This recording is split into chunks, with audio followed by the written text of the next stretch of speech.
Hello students, मैं शची अपने channel crack chemistry में आप सभी का बहुत बहुत स्वागत करती हूँ।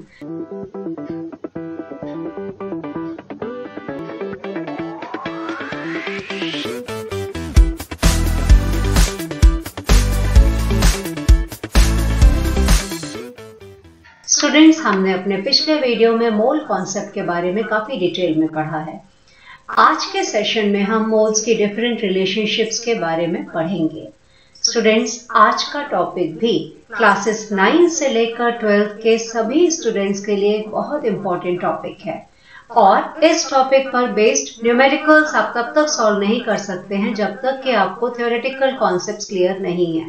तो आज के इस सेशन में मैं आपको सारे थ्योरेटिकल कॉन्सेप्ट्स बहुत डिटेल में एक्सप्लेन करूंगी, जिससे कि आप इस टॉपिक पर बेस्ड कोई भी न्यूमेरिकल चुटकियों में सॉल्व कर सकें।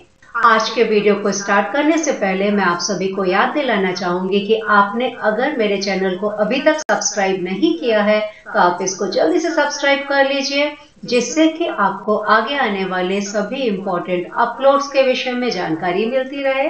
और साथ ही साथ अगर आपको ये वीडियो पसंद आता है तो आप इसको लाइक करना मत भूलिएगा और आप इस वीडियो को अपने फ्रेंड्स के साथ भी शेयर कीजिए। तो अब हम आज का टॉपिक स्टार्ट करते हैं।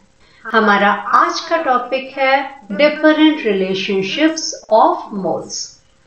स्टूडेंट्स, हमने अपने पिछले वीडियोस में देखा है कि मोल को हम वॉल्यूम में कन्वर्ट कर सकते हैं, मोल्स को हम मास में कन्वर्ट कर सकते हैं, मोल्स को हम नंबर ऑफ पार्टिकल्स में भी कन्वर्ट कर सकते हैं।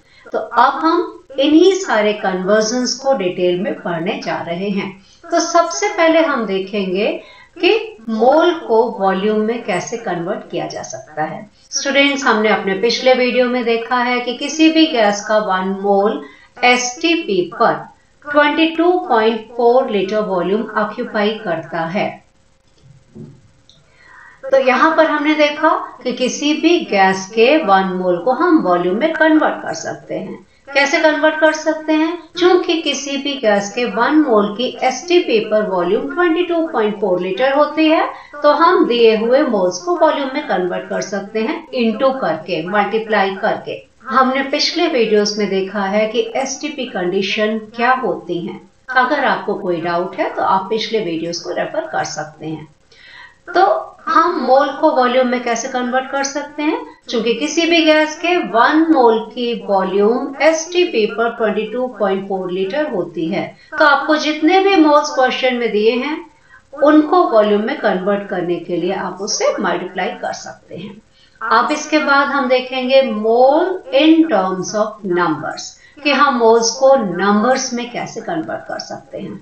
ये भी हमने पिछले वीडियोस में बहुत डिटेल में पढ़ा है कि किसी भी सब्सटेंस के 1 मोल में एवोगैड्रो नंबर ऑफ पार्टिकल्स होते हैं। और आप जानते हैं कि एवोगैड्रो नंबर ऑफ पार्टिकल्स क्या होते हैं? 6.022 × 10⁻23।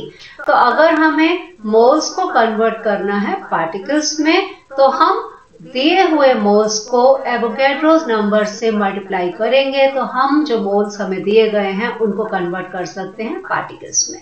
इसको हम कुछ और एग्जांपल से भी समझ सकते हैं कि 1 मोल ऑक्सीजन एटम में 6.022 × 10⁻23 ऑक्सीजन एटम्स होंगे। इसी तरह 1 मोल ऑक्सीजन मॉलिक्यूल में 6.022 × 10⁻23 ऑक्सीजन मॉलिक्यूल्स होंगे। तो हमसे क्वेश्चन में जितने भी मोल्स को कन्वर्ट करने के लिए कहा गया है, हम उन दिए हुए मोल्स को एवोगैड्रो नंबर से मल्टीप्लाई करेंगे, तो हमें मॉलिक्यूल्स या एटम्स जो भी पूछा गया है वो मिल सकते हैं। तो हमने समझ लिया कि हम मोल्स को वॉल्यूम में कैसे कन्वर्ट कर सकते हैं, साथ ही साथ हमने ये समझ लिया कि हम मोल्स को पार्टिकल्स में कैसे कन्वर्ट कर सकते हैं। अब हम देखेंगे कि हम मोल्स को मास में कैसे कन्वर्ट कर सकते हैं। हमने पिछले वीडियो में देखा है कि किसी भी एटम के 1 मोल को हम 1 ग्राम एटम भी बोलते हैं, और हमने ये भी देखा है कि किसी भी 1 ग्राम एटम या 1 मोल का मास उसके ग्राम एटॉमिक मास के बराबर होता है। तो हम यहाँ पर समझ सकते हैं कि हमारे पास अगर 1 ग्राम एटम दिया हुआ है, उसका मास उसके ग्राम एटॉमिक मास के बराबर होगा। जैसे कि हमारे पास 1 ग्राम एटम ऑफ कार्बन है या 1 मोल ऑफ कार्बन है, तो इसका मास हो जाएगा 12 ग्राम। इसी तरह हम 1 ग्राम एटम या 1 मोल सोडियम का भी मास निकाल सकते हैं। 1 ग्राम एटम या 1 मोल सोडियम एटम का मास उसके ग्राम एटॉमिक मास के बराबर होगा। इसी कॉन्सेप्ट को हम हाइड्रोजन एटम के ऊपर भी लगा सकते हैं। 1 मोल हाइड्रोजन एटम या 1 ग्राम एटम ऑफ हाइड्रोजन का मास उसके ग्राम एटॉमिक मास के बराबर होगा, जो कि 1 ग्राम होता है। इसी तरह से हम किसी भी सब्सटेंस के 1 मोल मॉलिक्यूल, जिसको हम 1 ग्राम मॉलिक्यूल भी कहते हैं, का मास निकाल सकते हैं। किसी भी सब्सटेंस के 1 ग्राम मॉलिक्यूल या 1 मोल मॉलिक्यूल का मास उसके ग्राम मॉलिक्यूलर मास के बराबर होगा। इसको हम समझ सकते हैं कुछ एग्जांपल्स की हेल्प से। वाटर के केस में 1 मोल ऑफ वाटर या फिर 1 ग्राम मॉलिक्यूल ऑफ वाटर का मास उसके ग्राम मॉलिक्यूलर मास के बराबर होगा, जो कि होता है 18 ग्राम। अब हम बात करते हैं हाइड्रोजन मॉलिक्यूल की। आप सभी लोग जानते हैं कि हाइड्रोजन मॉलिक्यूल का फॉर्मूला होता है H2। तो 1 मोल हाइड्रोजन मॉलिक्यूल या जिसको हम बोलेंगे 1 ग्राम मॉलिक्यूल ऑफ हाइड्रोजन, इसका मास हो जाएगा उसके ग्राम मॉलिक्यूलर मास के बराबर, जो कि होता है 2 ग्राम। एक और एग्जाम्पल हम देख लेते हैं। अगर हम बात कर रहे हैं कार्बन डाइऑक्साइड की, जिसका फॉर्मूला होता है CO2, तो 1 मोल मॉलिक्यूल ऑफ CO2 या फिर 1 ग्राम मॉलिक्यूल ऑफ CO2 का मास हो जाएगा उसके ग्राम मॉलिक्यूलर मास के बराबर, जो कि होता है 44 ग्राम। अब हम बात करते हैं आयोनिक कंपाउंड्स की। हमने अपने पिछले वीडियो में देखा है कि आयोनिक कंपाउंड्स के लिए हम मॉलिक्यूलर मास वर्ड नहीं यूज करते हैं। आयोनिक कंपाउंड्स के लिए हम gram formula mass word use करते हैं।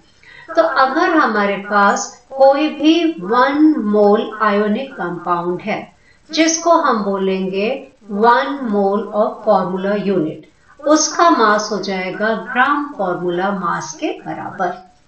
जैसे कि हमारे पास 1 मोल ऑफ NaCl है, तो 1 मोल ऑफ NaCl का मास जो है उसके ग्राम फॉर्मूला मास के बराबर हो जाएगा, जो कि होता है 58.5। अब हम बात कर लेते हैं एक और आयोनिक कंपाउंड की। हम ले लेते हैं कैल्शियम कार्बोनेट। तो हम जानते हैं कैल्शियम कार्बोनेट का फॉर्मूला होता है CaCO3। तो 1 mole of formula unit of calcium carbonate का मास हो जाएगा उसके ग्राम फॉर्मूला मास के बराबर, जो कि होता है 100 ग्राम। ऐसे हुआ क्योंकि हम सभी लोग जानते हैं कि कैल्शियम का ग्राम एटॉमिक मास होता है 40 ग्राम, कार्बन का ग्राम एटॉमिक मास होता है 12 ग्राम और 3 ऑक्सीजन एटम्स का ग्राम एटॉमिक मास होता है 3 × 16 मतलब 48 ग्राम। तो इन सभी को ऐड करके आंसर आएगा 100 ग्राम। तो अभी तक हमने मोल्स को गैसेस स्पीशीज के केस में वॉल्यूम में कन्वर्ट किया, हमने मोल्स को नंबर ऑफ पार्टिकल्स में कन्वर्ट किया और साथ ही साथ हमने मोल्स को मास में भी कन्वर्ट किया।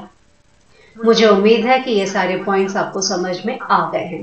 इन पॉइंट्स को अच्छी तरह से समझने के बाद अब हम देखेंगे कि हम मोल को इन डिफरेंट फॉर्म्स में कैसे कन्वर्ट कर सकते हैं। तो यहाँ पर हम देखते हैं कि हमें अगर मोल्स दिए हुए हैं, मोल्स को अगर हमें कन्वर्ट करना है नंबर ऑफ पार्टिकल्स में, तो हम जानते हैं कि 1 मोल में एवोगैड्रो नंबर ऑफ पार्टिकल्स होते हैं। तो हमें जितने भी मोल्स क्वेश्चन में दिए हैं उनको नंबर ऑफ पार्टिकल्स में कन्वर्ट करने के लिए हमें मल्टीप्लाई करना पड़ेगा। तो अगर हम मोल्स को एवोगैड्रो नंबर ऑफ पार्टिकल्स से मल्टीप्लाई कर देंगे तो हमें दिए हुए मोल्स में पार्टिकल्स निकल आएंगे। अब साथ साथ अगर हमें नंबर ऑफ पार्टिकल्स दिए हैं उनको हमें मोल्स में कन्वर्ट करना है, तो हम क्या करेंगे, उन नंबर ऑफ पार्टिकल्स को एवोगैड्रो नंबर से डिवाइड कर देंगे तो हमें मोल्स मिल जाएंगे। इसी तरह से अगर हमें मोल्स दिए हुए हैं और मोल्स को कन्वर्ट करना है हमें मास ऑफ सब्सटेंस में, हम सभी जानते हैं कि किसी भी सब्सटेंस के 1 मोल का मास होता है उसके ग्राम मोलर मास के बराबर। तो अगर हमें जो भी मोल्स दिए हैं हम उन मोल्स को उस सब्सटेंस के ग्राम मोलर मास से मल्टीप्लाई कर देंगे तो हमें मास ऑफ द सब्सटेंस मिल जाएगा। अब इसके अपोजिट, अगर हमें मास ऑफ सब्सटेंस दिए हैं और हमें उनको कन्वर्ट करना है मोल्स में, तो हम क्या करेंगे, जो हमें गिवन मास है, जो मास ऑफ सब्सटेंस दिया है, उसको मोलर मास से डिवाइड कर देंगे तो हमें नंबर ऑफ मोल्स आ जाएंगे। अब हम आ जाते हैं लास्ट पॉइंट पर। लास्ट पॉइंट है हमारा, ये एप्लीकेबल है केवल गैसेस के लिए। चूंकि हम जानते हैं किसी भी गैस की वॉल्यूम STP पर, STP मतलब होता है स्टैंडर्ड टेम्परेचर एंड प्रेशर, जिसको NTP भी बोलते हैं, मतलब नॉर्मल टेम्परेचर एंड प्रेशर। तो किसी भी गैस के 1 मोल की NTP पर वॉल्यूम होती है 22.4 लीटर्स। तो आपको क्वेश्चन में जितने भी मोल्स दिए हैं उनकी NTP पर आपको वॉल्यूम निकालनी है, तो आप उसको क्या करेंगे, दिए हुए मोल्स को 22.4 लीटर से मल्टीप्लाई कर दीजिए। अब इसका अपोजिट, अगर आपको किसी भी गैसेस स्पीशीज के लिए वॉल्यूम दी गई है कि NTP पर इस गैस की वॉल्यूम ये है और उसको आपको कन्वर्ट करना है मोल्स में, तो आप क्या करेंगे, उस वॉल्यूम को 22.4 लीटर से डिवाइड कर दीजिए, तो आपको उस वॉल्यूम में मोल्स निकल आएंगे। मुझे उम्मीद है कि कन्वर्जन आपको अच्छे से समझ में आ गया है। इसको एक बार हम फिर से देख लेते हैं। चूंकि हम सभी लोग जानते हैं 1 मोल ऑफ एटम में 6.022 × 10⁻23 एटम्स होते हैं और इन्हीं 1 मोल एटम का मास होता है ग्राम एटॉमिक मास के बराबर। तो अगर हमें क्वेश्चन में मास दिया हुआ है किसी सब्सटेंस के लिए और उस मास को हमें कन्वर्ट करना है मोल्स में, तो हम क्या यूज करेंगे, क्योंकि हम जानते हैं कि ग्राम एटॉमिक मास जो होता है किसी भी सब्सटेंस के लिए उसमें होते हैं 1 मोल। तो ग्राम एटॉमिक मास में हुए 1 मोल, तो जो आपको मास दिया हुआ है उसमें कितने मोल हो जाएंगे। तो जैसा कि हमने अभी अभी डिस्कस किया हुआ है कि आपको गिवन मास में अगर नंबर ऑफ मोल्स निकालने हैं तो आप क्या करेंगे, जो मास ऑफ द एलिमेंट है उसको एटॉमिक मास से डिवाइड कर सकते हैं। इस पॉइंट को मैं एक सिंपल एग्जांपल से आपको समझा सकती हूँ। क्योंकि आप जानते हैं कि 1 मोल सोडियम एटम का मास होता है 23 ग्राम और आपसे क्वेश्चन में पूछ रहे हैं कि 46 ग्राम सोडियम में कितने मोल्स होंगे। तो आपको पता है 23 ग्राम सोडियम में हुआ 1 मोल, तो 46 ग्राम सोडियम में कितने मोल हो जाएंगे, 46 डिवाइडेड बाय 23। सो आपका जनरल फॉर्मूला हो गया मोल्स निकालने के लिए, given mass by atomic mass या given mass by molecular mass, जो भी आपका केस है। एक पॉइंट और हम यहाँ पर देखेंगे कि अगर आपको मास ऑफ 1 एटम निकालना है तो आप क्या करेंगे। आप जानते हैं कि 6.022 × 10⁻23 एटम्स का मास होता है उसके ग्राम एटॉमिक या ग्राम मॉलिक्यूलर मास के बराबर। तो एक एटम का मास कितना हो गया, एटॉमिक मास को डिवाइड कर दीजिए एवोगैड्रो नंबर से।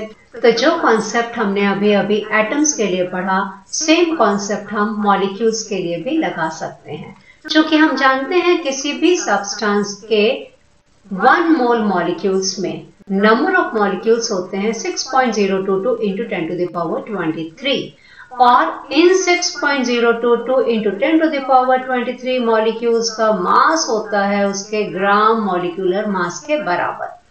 तो हम क्वेश्चन में जो भी हमें पूछा गया है उसके अकॉर्डिंगली हम मोल्स को मास में कन्वर्ट कर सकते हैं, मोल्स को वॉल्यूम में भी कन्वर्ट कर सकते हैं। जैसे कि आपको 1 मोल मॉलिक्यूल का मास पता है उसके ग्राम मॉलिक्यूलर मास के बराबर होता है। जैसे अगर हम केस ले लें वाटर का, हमें पता है कि वाटर का ग्राम मॉलिक्यूलर मास होता है 18 ग्राम। तो 18 ग्राम वाटर में होता है 1 मोल। तो जो भी आपको मास दिया गया है, सपोज आपको x ग्राम मास दिया है, तो x ग्राम वाटर में कितना मोल्स हो जाएंगे, x/18। तो इस तरह से मॉलिक्यूल्स के केस में भी हम मास को मोल्स में कन्वर्ट कर सकते हैं। इसी तरह हम जानते हैं कि 6.022 × 10⁻23 मॉलिक्यूल्स का मास होता है ग्राम मॉलिक्यूलर मास के बराबर। अगर हमें 1 मॉलिक्यूल का मास निकालना है तो हम क्या करेंगे, मॉलिक्यूलर मास को एवोगैड्रो नंबर से डिवाइड कर देंगे। इसको भी मैं आपको एक एग्जांपल से समझा सकती हूँ कि 6.022 × 10⁻23 वाटर मॉलिक्यूल्स का मास हो गया 18 ग्राम। तो 1 मॉलिक्यूल ऑफ वाटर का मास कितना हो जाएगा, 1 मॉलिक्यूल ऑफ वाटर का मास हो जाएगा 18 ग्राम डिवाइडेड बाय 6.022 × 10⁻23। तो हमने देखा कि हम 1 मॉलिक्यूल का मास भी इसी तरह से निकाल सकते हैं। इसी तरह से हम जानते हैं कि किसी भी गैस के 1 मोल की STP पर वॉल्यूम होती है 22.4 लीटर। तो हम अपनी जरूरत के हिसाब से मोल को वॉल्यूम में कन्वर्ट कर सकते हैं या वॉल्यूम को मोल्स में कन्वर्ट कर सकते हैं। मुझे उम्मीद है कि आपको ये सारे कॉन्सेप्ट बहुत अच्छे से समझ में आ गए हैं, और अगर आपको ये कॉन्सेप्ट्स अच्छे से समझ में आ गए हैं, आप इन पर बेस्ड कोई भी न्यूमेरिकल बहुत जल्दी सॉल्व कर सकते हैं, क्योंकि न्यूमेरिकल जो होते हैं थ्योरेटिकल कॉन्सेप्ट्स का ही एप्लीकेशन है। अगर आपको थ्योरेटिकल पार्ट क्लियर है तो न्यूमेरिकल सॉल्व करने में कोई भी दिक्कत नहीं होगी। स्टूडेंट्स, अपने नेक्स्ट वीडियो में मैं इसी कॉन्सेप्ट पर बेस्ड न्यूमेरिकल्स डिस्कस करूंगी। स्टूडेंट्स, आप सभी का इस वीडियो को देखने के लिए बहुत बहुत धन्यवाद। मुझे उम्मीद है कि आपको सारे पॉइंट्स अच्छे से समझ में आ गए हैं। आप नेक्स्ट वीडियो देखना मत भूलिएगा, जिसमें कि हम मोल कॉन्सेप्ट पर बेस्ड न्यूमेरिकल सॉल्व करेंगे। Thank you so much. Have a nice day.